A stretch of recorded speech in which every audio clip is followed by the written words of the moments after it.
Welcome back to Mean Streets, where each week we investigate the best, worst, and forgotten movies of film noir. I'm Luke Deckard. And I'm Matthew Booth. And today's case is The Killing from 1956, starring Sterling Hayden, Colleen Gray, and Vince Edwards. Crook Johnny Clay assembles a 5-man team to plan and execute a daring racetrack robbery. Directed by none other than Stanley Kubrick, of all people. I found this movie the other day. I was bored while I was watching my kid, and I was like, "Oh, I'm just gonna put something on in the background." I wanted something noirish, so I was scouring Amazon, and I saw Stanley Kubrick's name, and I'm like, "Oh, that's interesting." Never pegged him for doing something like a noir movie. And when I put it on, I was hooked. This film was something else. Yeah, this is an incredible film, and it wasn't a success. We will perhaps talk more about this later on. It lost money. Yeah. But it's one of those films that time has been kind to, I think. The critics loved it. Contemporary critics loved it, and it was the film that really got Kubrick noticed. Kirk Douglas certainly sought him out after seeing this film and worked with him a couple of times after it. And I think Marlon Brando sought him out to do a couple of films after seeing this as well. So this is the one that sort of started Kubrick's reign of over Hollywood. But at the time, it was a total failure. I think he lost something like $130,000 or something. Kubrick had made it on the cheap. He was trying to make good films on the cheap to prove it could be done, and this was one of them. But like I say, time has been kinder to it than its contemporaries. It's interesting to me that this film was shot in 24 days. Yeah. Well, I can believe it. Days. I can believe it. It moves breakneck speed. It's a rapid film. I mean, it moves quickly, but like 24 days filming. 24 days is the film moves because of editing, but filming in 24 days and to get those kind of performances and that kind of quality of a movie, 24 days, less than a month. And you also have to bear in mind, you also have to take into account the fact that even this early in his career, Kubrick was already obsessed with multiple takes. And when I say multiple takes, I mean hundreds and hundreds and hundreds of them. That he then became famous for and nearly killed Shelley Duvall, God rest her, in making The Shining. Yes. The endless takes that he's famous for, he was doing here. So it's 24 days of Kubrick direction, which makes it even more of a feat. The film has this documentary feel to it because it has this voiceover that comes in every once in a while that gives you days and time and lets you know how much time has passed and kind of, which I found quite unique and at times a little jarring, but unique in it was a studio interference. I think the plot isn't linear. It sort of jumps around a little bit, so as Hollywood studios are often wont to do, I think they thought people would be confused, so they should simplify it. Kubrick, being Kubrick, hated it but was forced to put it in. I will say I could have done without it. I don't think it really added much. I feel like if I were to like a Blade Runner situation, if I could watch The Killing without those moments, I think I would be able to follow it just fine. So do I. And it's not the best voiceover in the world either, is it? It's a bit sort of it reminded me of the Adam West Batman voiceovers. Yeah, it's almost comedic, isn't it? Yeah, and it's a little bit. Meanwhile, across town, or 4 days later, we find so and so in a hotel room, and you think he doesn't need this. I wondered if part of the. I wonder if that was intentional. There's a part of me that feels like it was a little bit hammy, and that was Kubrick did that on purpose. I agree with you that I think it's probably intentional, and I think I mean, nothing in the Kubrick film is there by accident anyway, is it? Let's be honest. So I suspect very much that it is a revolt against, or a sort of a mini rebellion against having to put it in the first place. But you said it didn't. It was only sometimes jarring. I found it pretty jarring quite early. Early on it's jarring, but then when you know that it's going to be a feature, you just sort of you have to go with it. Yeah. Yeah. The other thing that was interesting about this movie is it obviously it's a heist movie, and it very much made me think of your some of your classic heist movie. But Ocean's 11 was the one that kept coming to my mind as I was watching this. Only this time it's not a fun gang of crooks. Everyone in this movie is in some ways a sad sap. They are, and not nice. No. They are pretty grim people, these characters. Intentionally so. But they are not people that you'd want to hang around with. Before we dive into the story, there's some things that are quite interesting. So Stanley Kubrick at the time had just met James Harris. They met like a year before, and they decided to form Harris Kubrick Pictures, and they did that in 1955. They also purchased the rights to Lionel White's novel, which is called Clean Break, and Lionel White is the author of the original book that then this film is based on. So I like that they sort of like scooped up the rights to this film before United Artists could, because United Artists were trying to get the rights for this film. The United Artists were interested in having Frank Sinatra play the lead role. And I'm wondering, what do you think the role of Johnny would have been like with Sinatra? Do you think this film would have been is this a Sinatra vehicle or no? I don't think we'd be talking about this today if Sinatra had been in it. I really don't. Sinatra is obviously good for what he does, but I don't think he's right for Johnny. Mm-hmm. I think the choice of Sterling Hayden is much better. I think with Sinatra it would have been less sleazy somehow and less grim. I think it would have been much more of an Ocean's 11 type film. I think it would have been a much more Rat Pack type film, because the whole but what I like about it is the whole point of it to me is that they are sleazy, unpleasant men. And I think Sinatra's got too much star power for that. Yeah. Whereas Hayden's very much a man who looks as if he could break your legs if he wanted to. Yeah. I could see that. I could see it being a little bit too glam, and I like that this isn't glam. Yeah, absolutely. That's absolutely. That's exactly the point. It would have looked too rich. I mean, Sinatra wouldn't have looked as if he was a man who wanted to do this caper, but he wouldn't need to do the caper. Yeah. He would be it'd be too slick. It'd be all round. It'd be too polished and slick, and it would have that atmosphere of elegance, and lounge singer and money, essentially. And what this film needs is the total opposite to that. Yes. Now, you mentioned earlier about Kubrick trying to make this film on the cheap. I like that was sort of his ethos, and he really pushed for that. And it's interesting because him and Harris moved from New York to LA to shoot this movie, and Kubrick went unpaid during the shooting. Basically, they he was surviving off of money from Harris, which, I mean, that's dedication to your art. And you think, oh, Stanley Kubrick, he's not going to be going unpaid for a movie. This is artists at those early stages do a lot of crap. Directors do that sometimes, don't they? They think the project is more important than taking the fee, and so they do it for nothing. And I think Kubrick's one of those. I also like that when it came to casting, he casted actors from from actors who were in film noirs that he liked.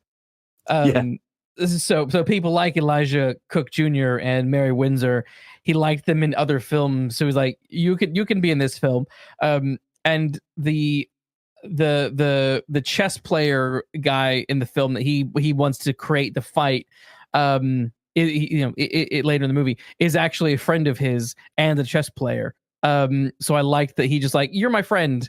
You can be in my movie. You'd be great for this role. I love that. I love that. It's also the last film that he filmed completely in the United States. Yeah, it is. Yeah. It's crazy to think about. It is crazy to think about. I mean, I know some of the interiors for Spartacus, which is only a few years later, were done in America, but the majority of that, I think, is it Spain? I think it's Spartacus shot in Spain, most of it, I think it is. And yeah, you're right. I mean, I don't know why that should be. I'm not enough of a Kubrick expert to know why that should be, but it's certainly the last film he made purely on American soil. This was fascinating to me when I was, looking at the credits and things like that. Kubrick did the screenplay, but then the dialogue is by Jim Thompson. And I can't remember ever seeing a film where it's like, this guy did the story, this guy did the dialogue, and I'm fascinated as to the why behind that. Yeah, I have no idea, and I can't think of another film where this happens. And originally I thought, when the credit comes up, I thought, maybe what it means is he just added some dialogue, to give it a bit more of a noir feel, because of course, Thompson's a big noir writer himself. But I think then it would have said additional dialogue, surely. So I thought maybe he does it all. And as I watched the film, I thought, yeah, you can tell that Jim Thompson's written some of this, if not all of it. And I don't know. The only thing I can think is that Kubrick was intelligent enough and, whatever the opposite of proud is, enough to say, I'm not going to be as good at writing noir dialogue as you, so you did it. Possibly. I'll write the script from the point of view of what the camera's got to do and what the actors have got to do and all the rest of it, but what they say you do. But in that case, I don't know why they didn't just have a joint screenwriting credit. Well, that's my kind of what you were saying there. My take is that he must have composed the scenes. So scene by scene, this is what happens. Yeah. You need to make almost in the way that like Stan Lee used to make comics. They would draw the pictures, and then the speech guys would have to come in and make it make sense through the speech. You know what I mean? Yeah. And it's like I kind of get that vibe. I'm like, is that what they did here? I mean, if they did, it's well done, because it's a very good job what they did. Absolutely, and maybe it is. Maybe he said, right, in this scene. So here's a list of scenes that I've done, and this is how I'm going to shoot them. In this scene, A has got to say to B, we need to contact C, but A and B aren't getting on at the minute. So you go and tell me what they'd say. Maybe it was that, a bit like Lionel Bart, who wrote the musical Oliver. I think I'm right in saying he can't or couldn't read music. So he would say to someone who was a composer, I want the tune to be da da da da da da da, and then the composer would play it on a piano and then say, right, well, the notes you need are G flat, whatever. Yeah. And that's how Lionel Bart wrote all his musicals. And it must be something similar. Kubrick saying, I can't write film noir dialogue. That's not my bag. I'll get someone in who can. And tell them what the gist of what needs to be said, and make them do, the hard work, as it were, the hard writing work, as it were. But whatever the reason, it works. It really pays off. Yeah, it really pays off. Briefly back to the voiceover. One of the things I do think the voiceover helps, and if I were to watch this without voiceover, I would maybe be lost, particularly at the beginning. And that is when we are meeting all of the different characters. So I appreciate that the film is sort of doing that, in modern films. Like we just recently watched Creed, and anytime there's an opponent, they will do they'll throw the stats up on the screen. And I kind of feel like that's more or less what the voiceover is trying to achieve here. It's like, oh, here is, here's Johnny Clay. Here, da da da da da. Here's, whatever. Here's Marvin Unger. Da da da da. Yeah, I know what you mean. Yeah. Because I do think maybe without that, there's some flowery stuff that they add that could have gone. But I do think with what that voiceover does accomplish is helps you sort of understand quickly who is who and what their role is. And I think if you didn't have that, things could get a little bit confusing. Possibly. I wanted to go along with you on that, because there are a lot of people introduced very quickly. Yeah. Because this film moves at a breakneck pace. Yes. It's, hour and 20. an hour and 20 minutes. I mean, it's little more than a B movie in terms of how it's presented, but also certainly its running time. So it has to do a lot very, very quickly. And yeah, a lot of people at that those beginning sequences at the race course are introduced one after the other, and you've got to keep up with them because they're all the gang that you're going to follow on the journey. So yeah, the voiceover does help there. I'll give it that. Yeah, because it really smashes. It's like you're at the racetrack with Marvin, then you're with Randy the cop, and then suddenly you're with Johnny and his girlfriend Faye, and then Marvin comes and interrupts Johnny and Faye and everything. It moves. There's a lot going on. I thought that first scene between Johnny Clay and Faye was an interesting scene because the suggestion is fun. Because they've just banged. Because she's still putting on her clothes. Yeah. And doesn't he try taking them off again? While she... I can't remember that. I think he's either... I mean, I can't remember. But he's either trying to take she's belting a skirt. Yeah. Up, and he's either trying to undo it or fasten it for her. I don't know. Maybe it's purposely ambiguous. But yeah, absolutely. They've definitely just been at it. There's no doubt about that. I like that. I like that this movie just wasn't like, it's not like shying away from stuff. It's a bit, I guess it's a bit like films like The Big Heat, where it's like we're not going to shy away from stuff. Because if you think about movies like The Big Sleep, the Hollywood codes at the time wouldn't allow them to go as far as they what the books were going, right? And then you get to films like The Big Heat, and even like this, where it's a small scene, but it's the suggestion is becoming more and more. It's no longer a suggestion anymore. It's sort of like, this is just what happens. Like, what she's they just did. What they've been doing. Yeah, absolutely. Yeah. You don't have to see them doing it in order to know that they have done it. But yeah, you're right. The film doesn't shy away from the fact that they have just done it, and very recently, because she's still getting dressed, sort of thing. So yes. It's definitely a film that isn't. It establishes very early on, this film, that it is not going to be one that is going to be a sort of nice, squeaky clean journey. No. And it's not going to be one that necessarily abides by the rules. It's going to be a film on its own terms, and I always admire that. I always admire if you've got the guts to follow what you think you should be and what I'm talking in sense of what the film should be. Then that's always to be admired. I did have to laugh. The character of Faye, played by Colleen Gray, in this scene, she hasn't seen Johnny for 5 years because he's been in prison. He's just got out. I mean, literally, it's the plot of Ocean's 11. Guy just gets out of prison after getting done for something else, and instantly has another racket that he's going to play. So it's like he is just. It literally is Ocean's 11. It's quite funny with that. But what I thought was funny about that scene is she's like, she's saying, "I'll go with you anywhere," and she's like, "I'm not pretty and I'm not very smart." And I'm like, "You are gorgeous."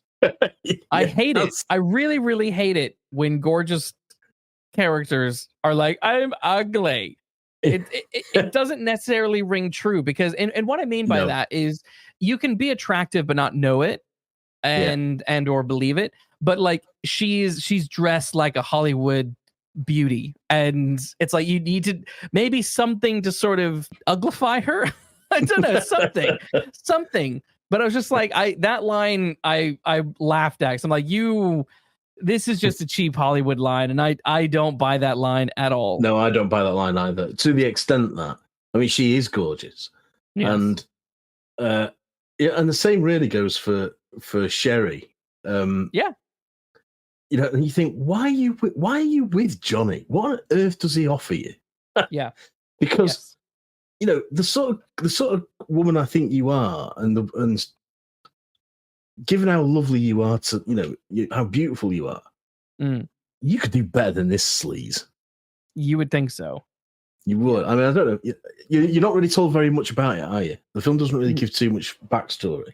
It's just because it's only got 84 minutes to tell itself. Well, I would have liked something, and I wonder if it's just some girls are attracted to bad boys, aren't they? You do get a sense of why Sherry is with George. Sherry Petey is with George, and why that has gone so badly wrong, which we'll perhaps talk about in a minute. But yeah, with Faye and Johnny, I do think she could have found anybody better than him that would have, that would have been a much better fit.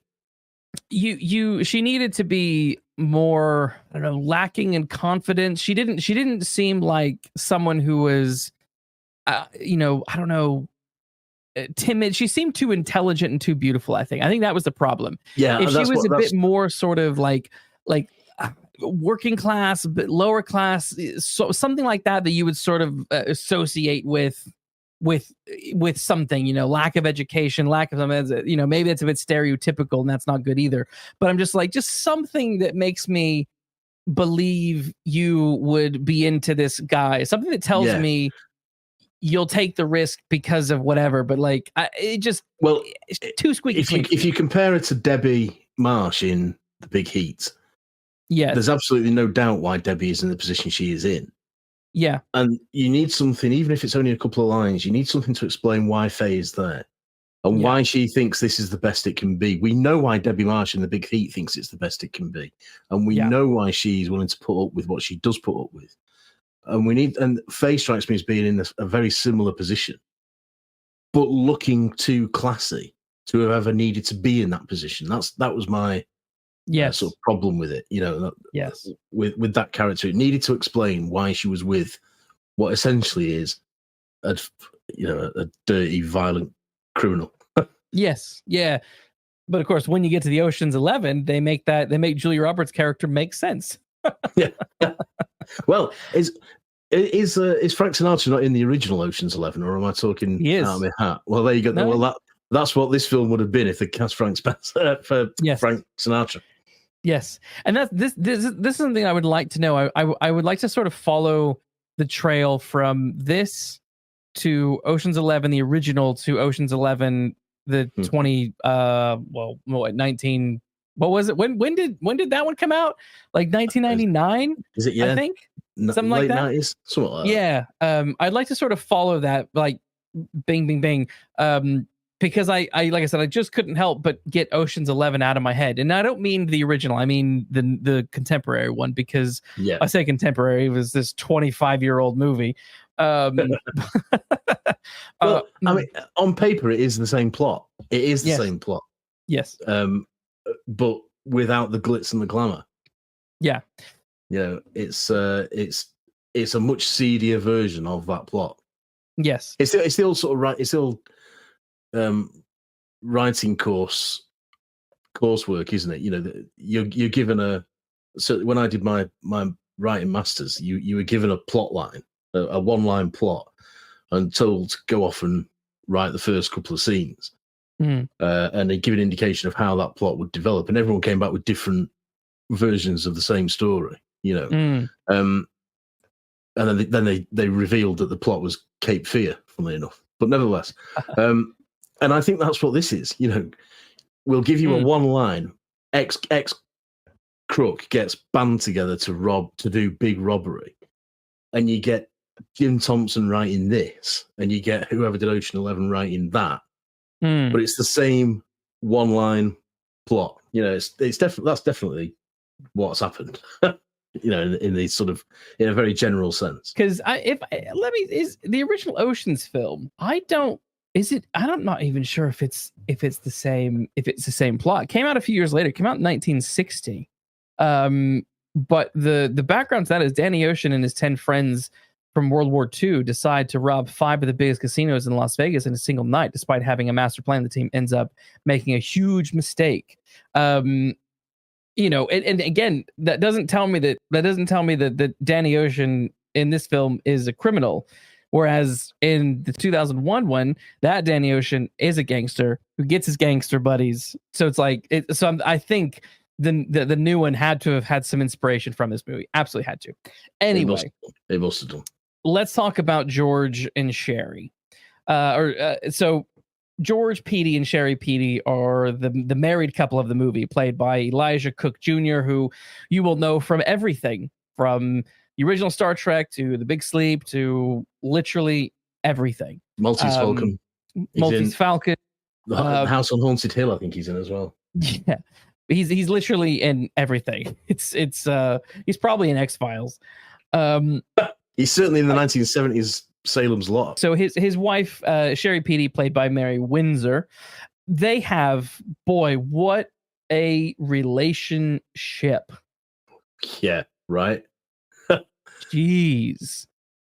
She, in the summary, she is married him because she thinks he was going to be rich or is going to make himself rich, and he hasn't.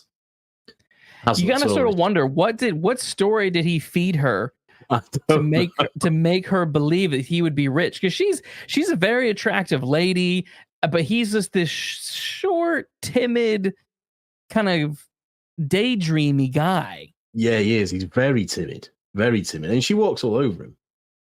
My God, that scene is probably my favorite scene of the whole movie. The dialogue in that scene is great because she's like, he's like, he's like, oh, fix me a drink.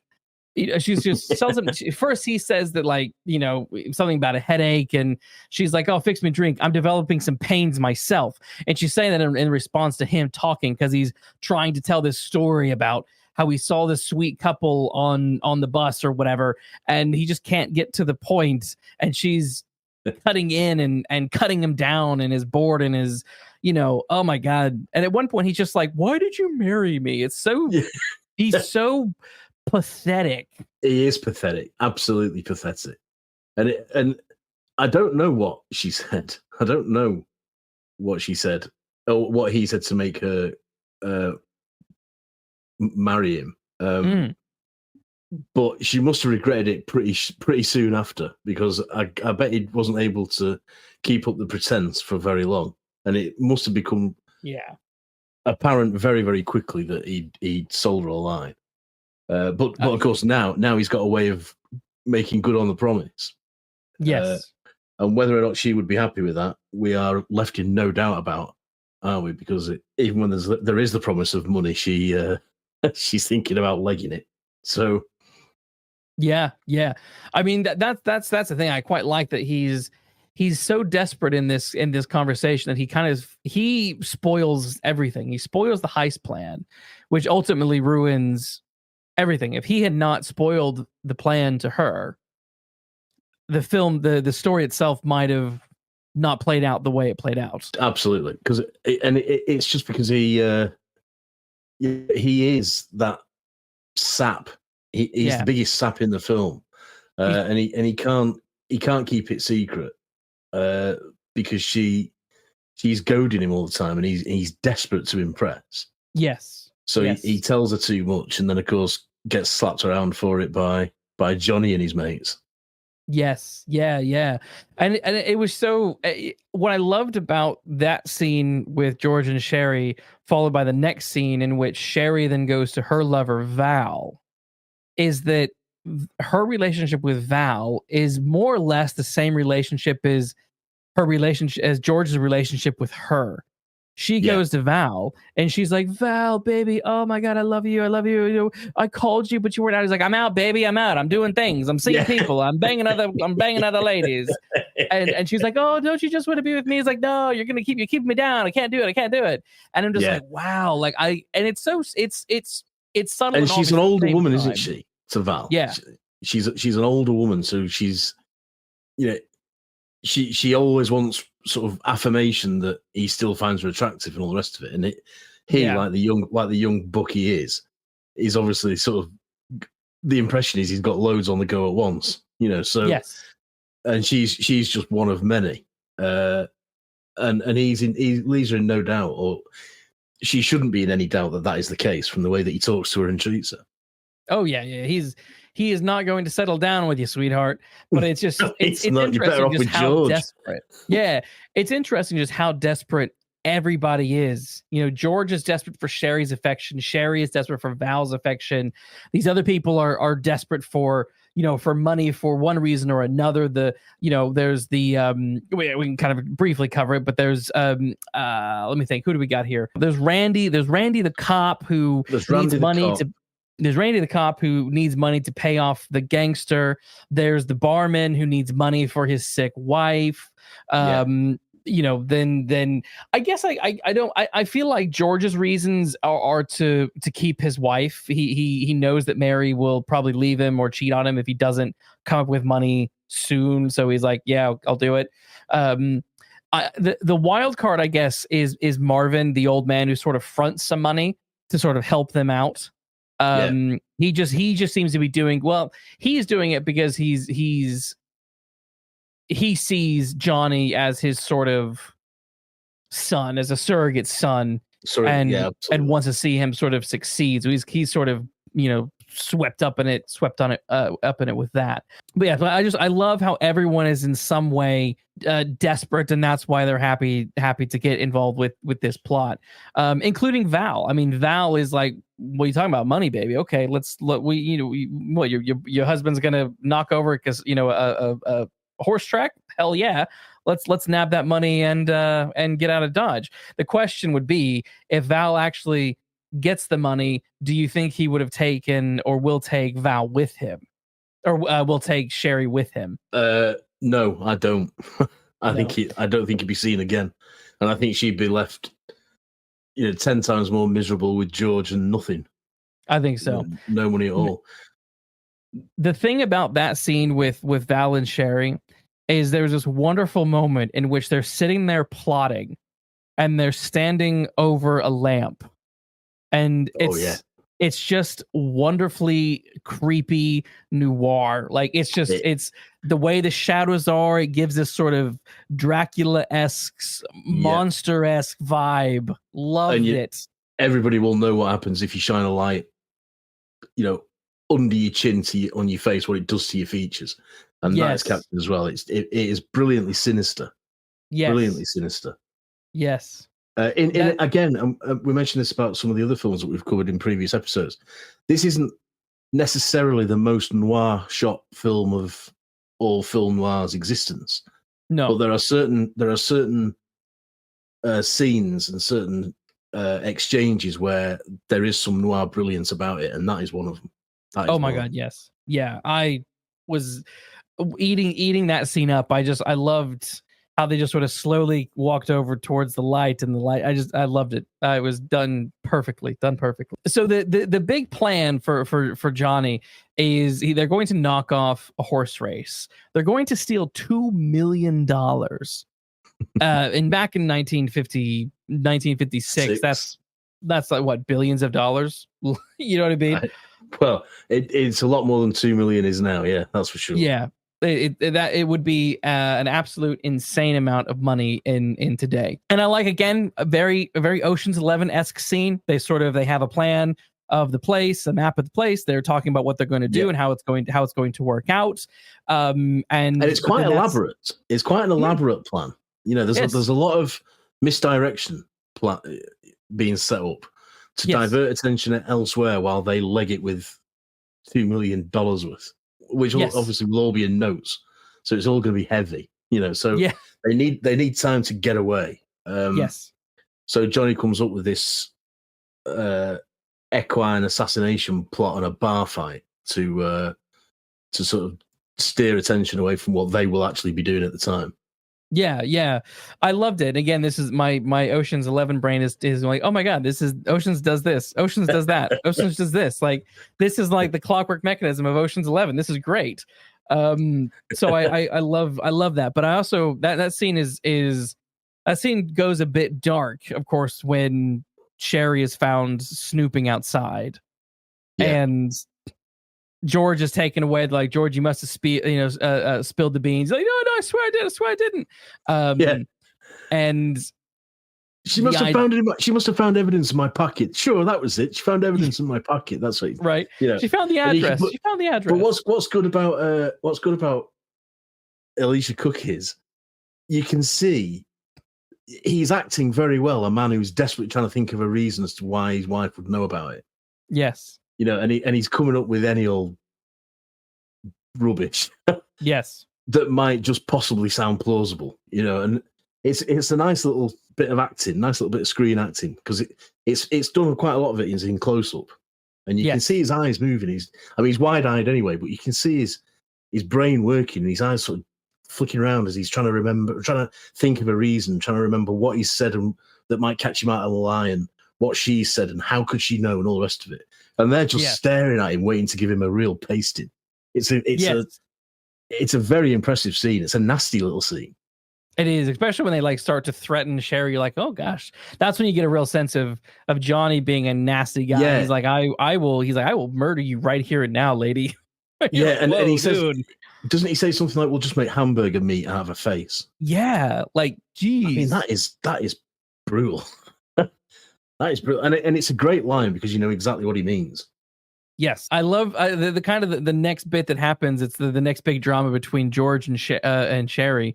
Is George is like, it's too much. I'm not going to do it. I can't do it. I can't do it. And she's like, what? She's furious. She's like, no, you have to do it. You have to do it. You have to do it. Yeah. And then and the thing that like is so devious about Sherry is she then lies and says that Johnny molested her. Yeah. Oh, it's horrendous. And George is mortified. He's like, because that's his big fear, is that someone else is getting with his wife. And she knows that, of course. She knows that. Oh, so she plays on that fear. But it does show. I mean, if a film noir's got to have a femme fatale, then Sherry is it. Sherry is this film's. Oh my God, yes. Because she is she's as crooked as the blokes, if not more so. And she's purely out for herself. And if she got her hands on George's share of this money, do you think George would see a cent of it? No, absolutely not. She'd be straight around to Val. Even if what happens didn't happen, she'd still be straight around to Val saying, "Look at all the money I've got." And then who knows what Val would do to her in order to get his hands on it.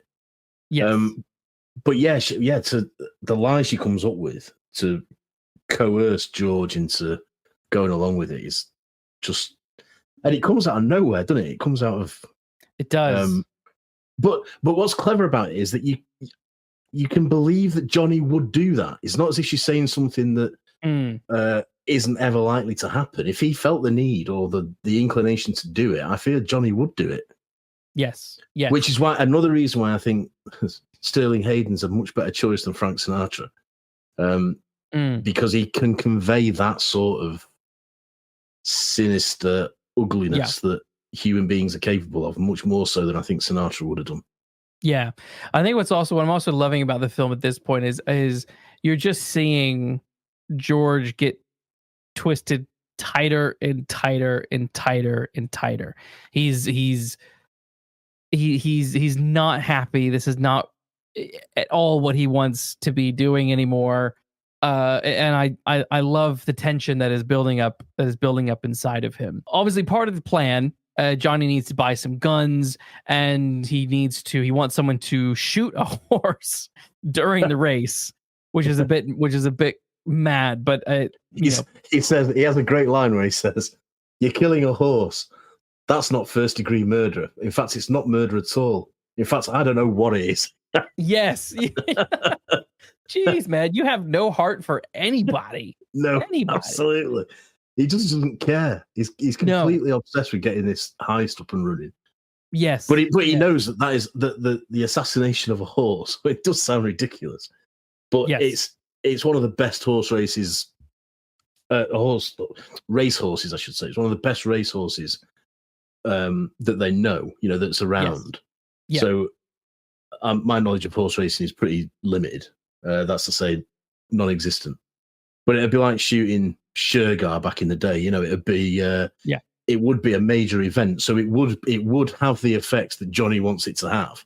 Yes. The horse that has the reason that the racetrack has so much money is because of that. It's because of that horse.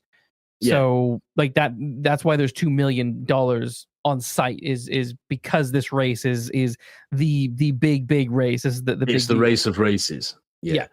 But it does sound like a ludicrous plan to assassinate a horse.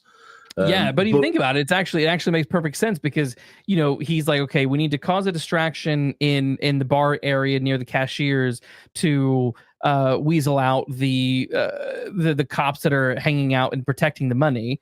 Then so that someone can sneak in. But then also, if you've taken out your main horse, well, that's going to cause chaos and confusion on the track and delay things down there. So it's a smart plan.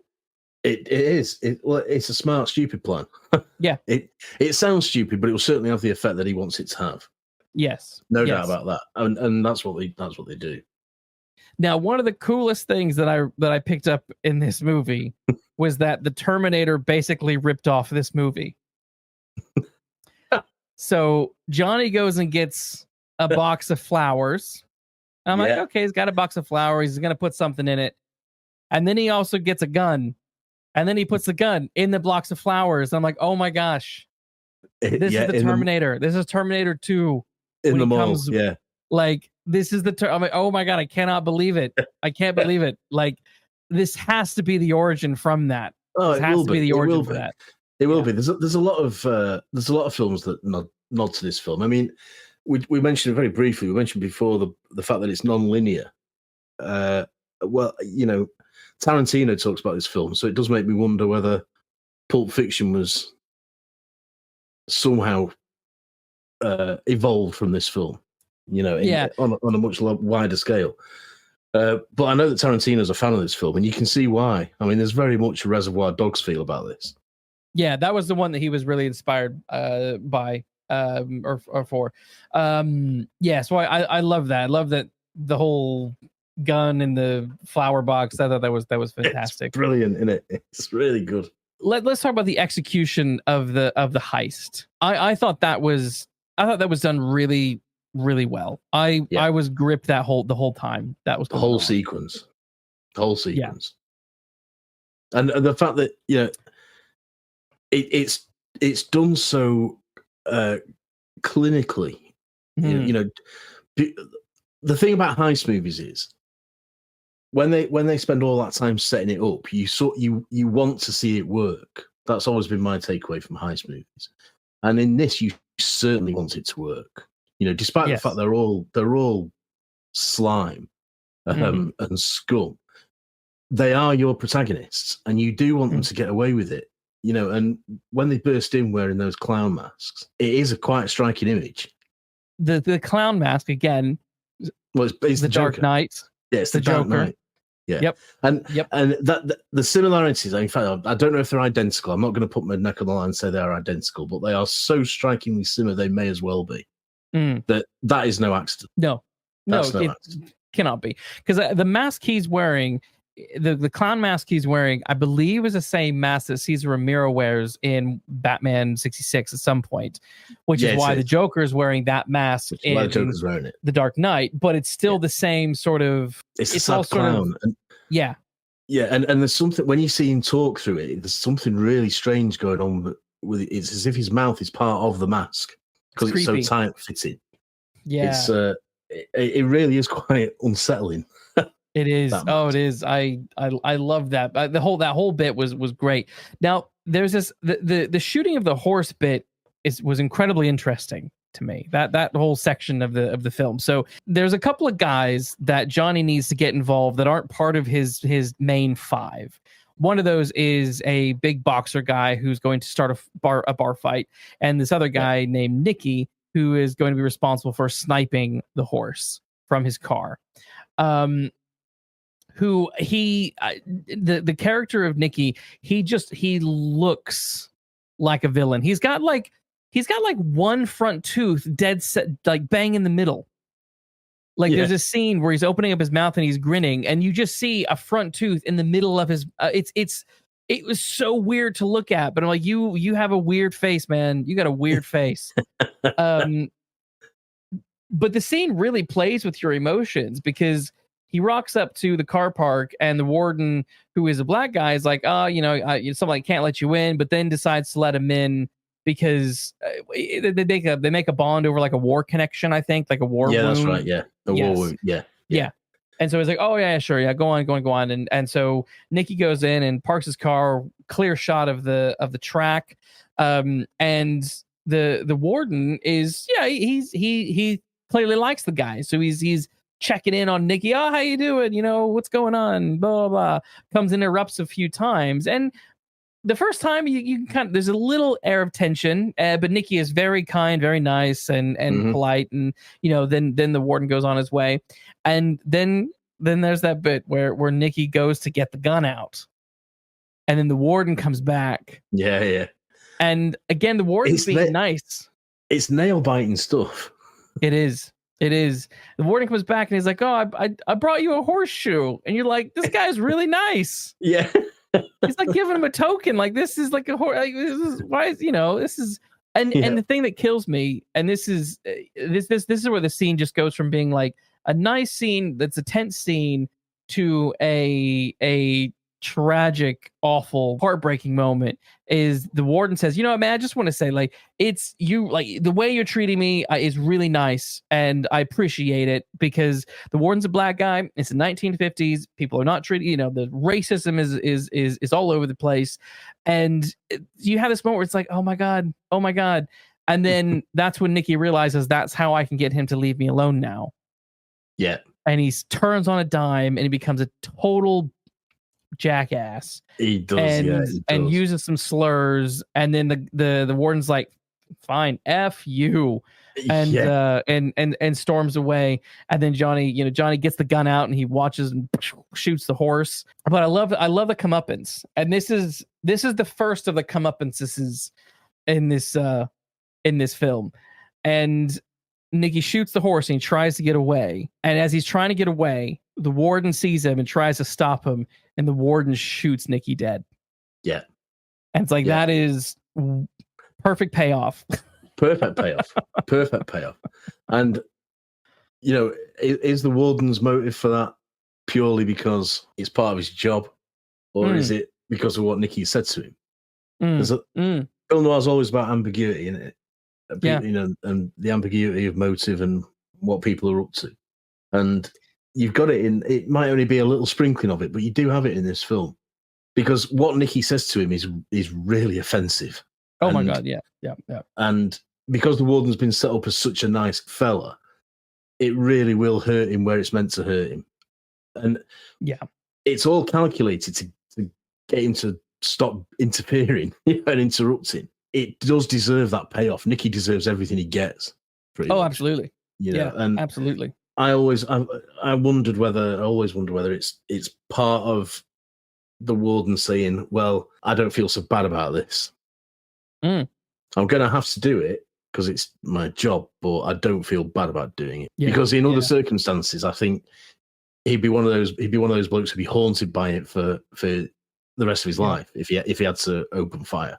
But I don't think he's necessarily going to lose much sleep over killing Nikki. At this point in the movie, they've got the money.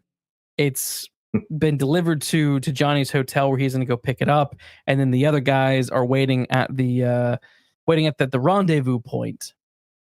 And Johnny's late. He's 15 minutes late, and they're all getting nervous. And I was nervous. I was like, "Oh, is this guy gonna?" I was nervous. He can double deal. Is he gonna just take the money and run? Like, I could see that happen. And he seems like a guy who might do that. I don't trust him for spit. Yeah, and that's what's good about this film. That's again, this is why Sterling Hayden's the right choice for this film, because you are thinking that, and it wouldn't be out of character for Johnny to just leg it, go and get Faye and leg it, or even not go and get Faye and leg it. I could believe any of those scenarios of Johnny. Yeah. Oh, absolutely. And this is where, as I was saying earlier, George has just been wound so tight. Here's where Val comes back in. He knows they're meeting here because they're going to divvy up the money. And so he bursts in. He's like, where's the money? Give me the money. And everyone's like, we don't have it. And, obviously they've got guns. He's got guns. Their guns are everywhere. And someone makes a comment about Sherry. I think Val says something about Sherry, something like that, that triggers George. Or he calls George a name or something like that. And George bursts out from the other room and he's like, I'm right here, boom, and Yeah. shoots Val dead, and then the whole room erupts with gunfire, and I'm just like, oh my gosh, and like everyone is laid out dead apart from George. They've all they've all shot themselves and are dead. And the interesting thing about this movie versus some of the other older movies that we've talked about is this one was bloody. Oh yeah, like, definitely proper bloody. Yeah. I mean, And we also, did the Big Heat, and like there was no blood with that guy who just shot himself in the head. No, absolutely, yeah. No blood at all. This is full of it, yeah. And again, it's full of people who it's the old cliche Chandler line, but these are people who are killing for reasons. You know, they're not killing just because we've not had a gunfight for the last hour and a bit. You know, they kill. George is wound up. It's all been set up, and now it's being paid off.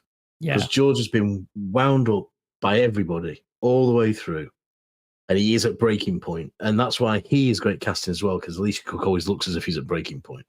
Yes, and when they come in, and it is a comment about Sherry that just sets him off, and off it goes, you know. And but he comes into his own, George. He's sort of, he stands up for himself, and he stands up for, you know, his life essentially. And it's a bloodbath, isn't it? It's an absolute bloodbath. God, yeah. I mean, it don't go on for a long time because the film isn't that long, but it seems to go on for a long time. And it is exactly how I imagine that sort of gunfight would be. It's just bullets everywhere and blood and carnage. Yeah, it was so chaotic and so out of nowhere that you're genuinely left, your jaw is dropped because you're like, I can't believe everyone has just died. Yeah, and it's totally disorientating. And then you think, where the hell does the film go now? Yes. You know, what happens now? Because as second inciting incidents go, that is a pretty major explosion of inciting incident, you know, because it throws the story into a different direction. Yes. Because what do you do now? You know, how do we resolve this? Is the question that, as an audience member, you are asking, and you are begging the film to give you a satisfactory answer.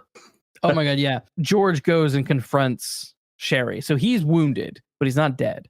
So he gets in his car and he goes back to his apartment. He confronts Sherry, and she's like, you need to get out of here because Val's going to be here. And he's like, I killed him. And she's like, oh my God, what? And then he does the thing. Then he shoots her. And she's like, you know, basically says that her life is like a bad joke without a punchline. And you kind of feel bad for her in that moment. A little bit. I felt a little bad for her. I felt bad. You do. And again, that's a testament to the writing on this film and the performances on this film, because you do get to know these people.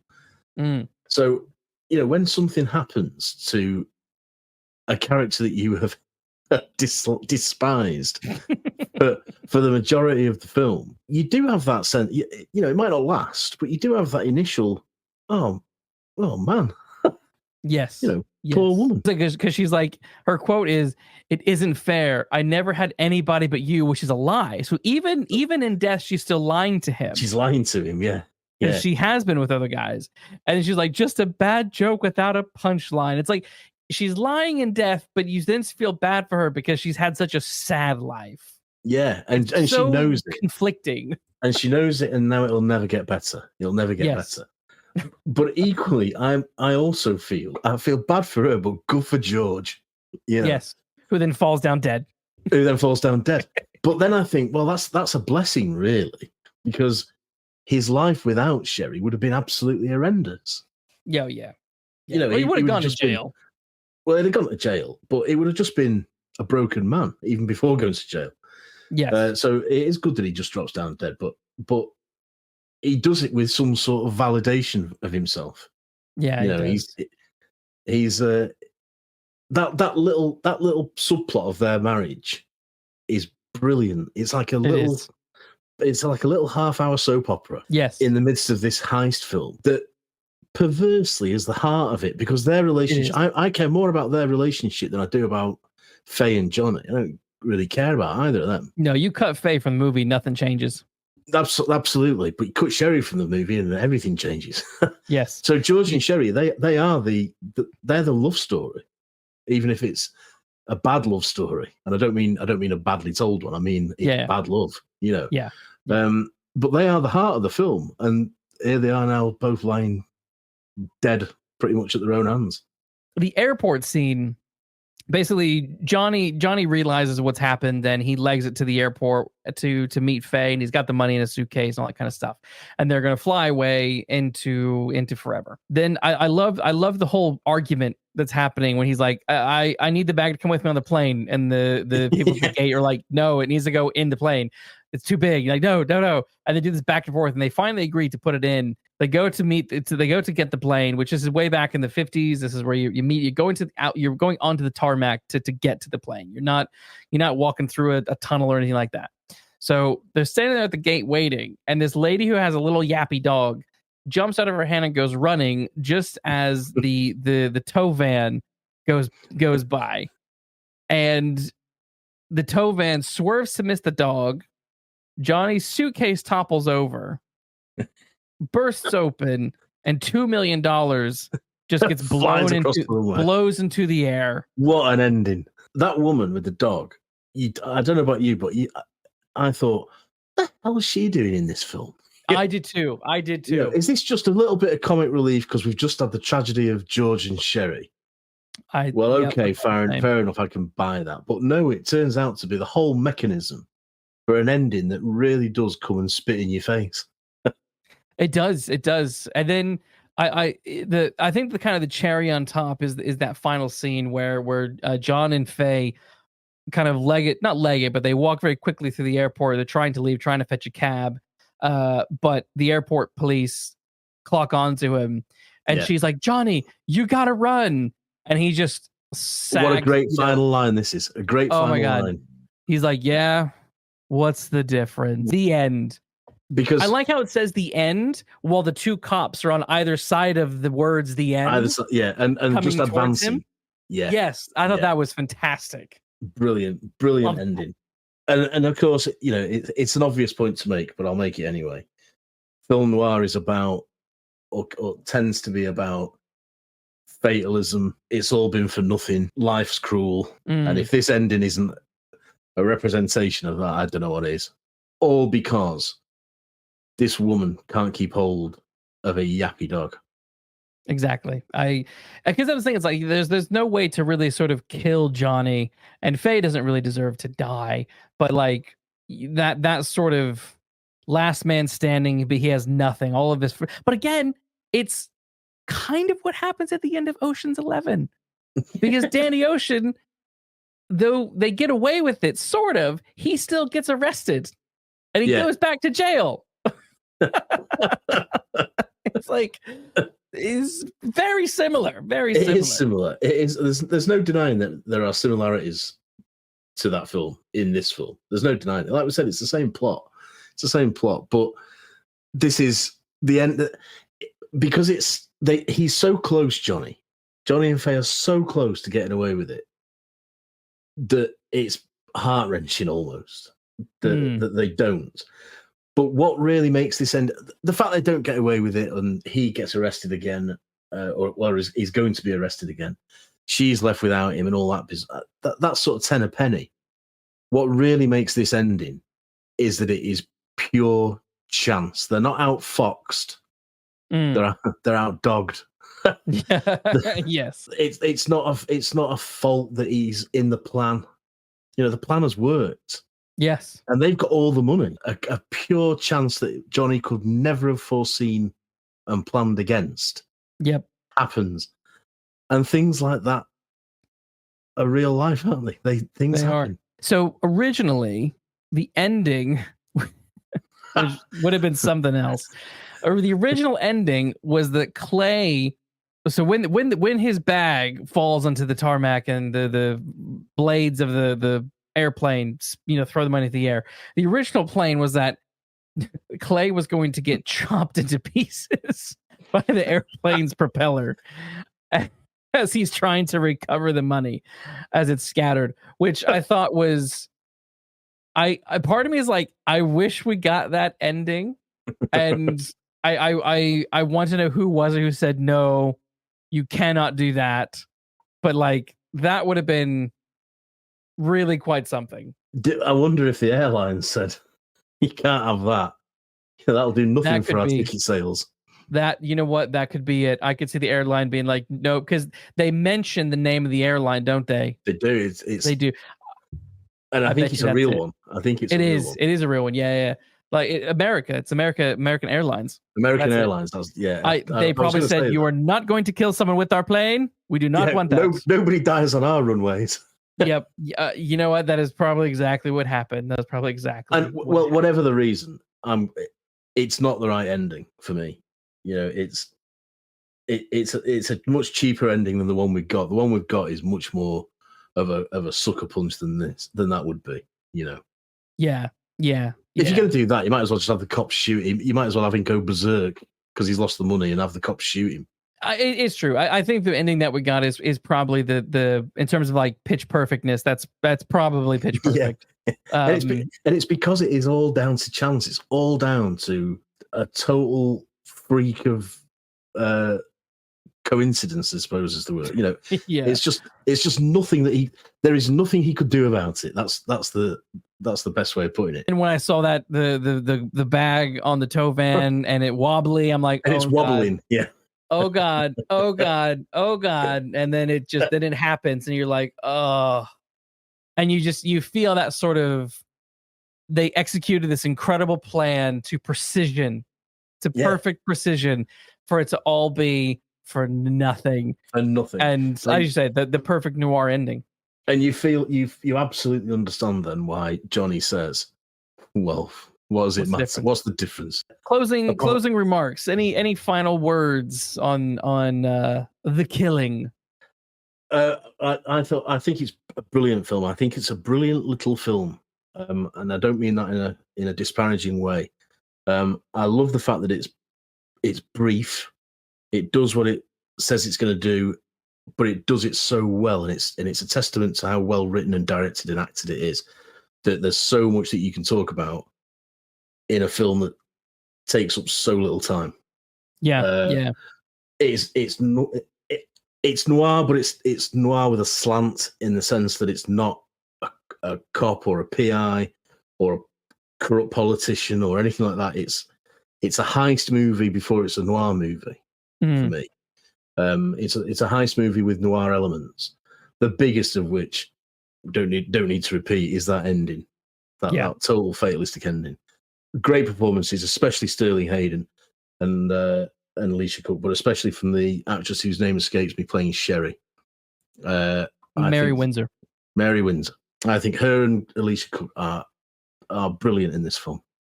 Yes. Yeah. And thank God it wasn't Frank Sinatra. That's my final thought. I have to agree. I think the film is sharp. It's well written, well executed. Trying to do it on a budget. You know what I mean? But make that budget count, which is something today's films are struggling with. They struggle to make budget count, and I think he made it count in the amount of days he shot it. He made it count in the budget. It's a shame that it didn't make it up in its box office sales, but he also made it count in the time. An hour and 20 minutes, 24-day shoot, very little budget. Like it's cracking what he did with this movie. So highly recommend from me. How many Falcons would you give it? I'm gonna give it I'm giving it 5. I will give The Killing a 4. It's 4 Falcons for me. It's not quite a 5. It is very good. There's a couple things that stand out to me. One, I really feel like the character of Faye is utterly redundant and doesn't need to be there. The weird narration that is momentarily helpful at the beginning becomes annoying throughout the rest of the movie. While I like what happens with the woman and the dog, that is a heck of a coincidence. And I don't know if it's because the woman with the dog is she stands out so much that I'm aware of her every time.